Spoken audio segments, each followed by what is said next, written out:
2023.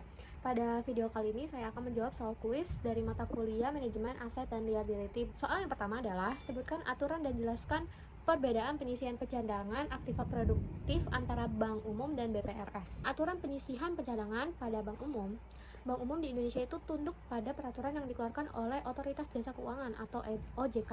Salah satu regulasi utamanya adalah di POJK nomor 11 garis miring POJK titik 03 garis miring 2015 tentang penerapan manajemen risiko bagi bank umum.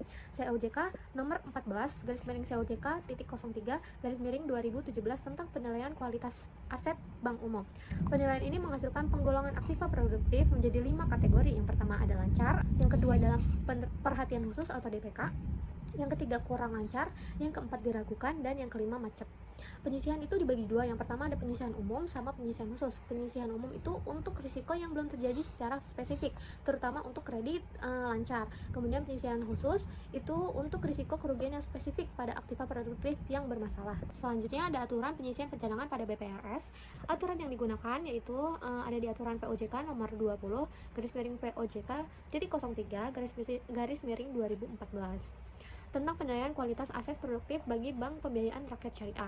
Kemudian ada di aturan COJK nomor 14 garis miring COJK titik 03 garis miring 2015 sebagai pelaksana teknisnya. Klasifikasi kualitas aktiva produktif di BPRS juga dibagi menjadi 4 kategori yang serupa dengan bank umum. Yang pertama ada lancar, yang kedua ada kurang lancar, yang ketiga diragukan, dan yang keempat macet. Adapun perbedaan antara bank umum dan BPRS dalam penyisihan pencadangan aktiva produktif yaitu dari segi penyisihan, bank umum menerapkan penyisihan 1% untuk kredit lancar, sedangkan BPRS hanya 0,5%. Untuk kategori kurang lancar, bank umum mencadangkan 15%, sedangkan BPRS hanya 10%.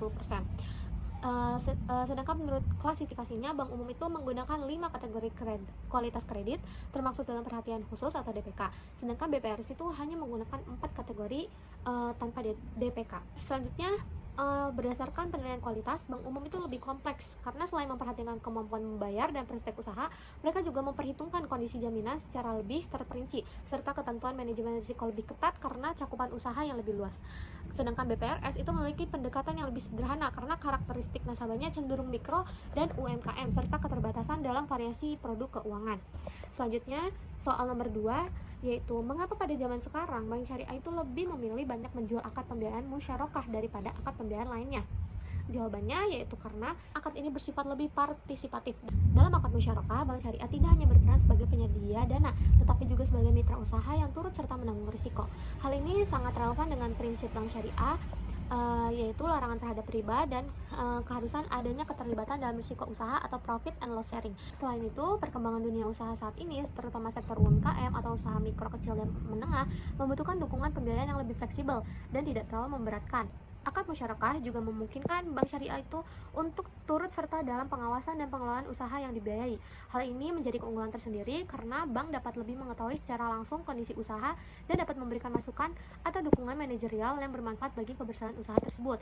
Secara strategis, akad musyarakah juga memberikan potensi keuntungan yang lebih tinggi bagi bank syariah dibanding akad lain yang bersifat tetap atau fixed rate loan, karena keuntungan dibagi berdasarkan proporsi kesepakatan dari hasil usaha yang sebenarnya. Maka ketika usaha nasabah berkembang dan memperoleh keuntungan besar, bank juga akan memperoleh bagian yang besar.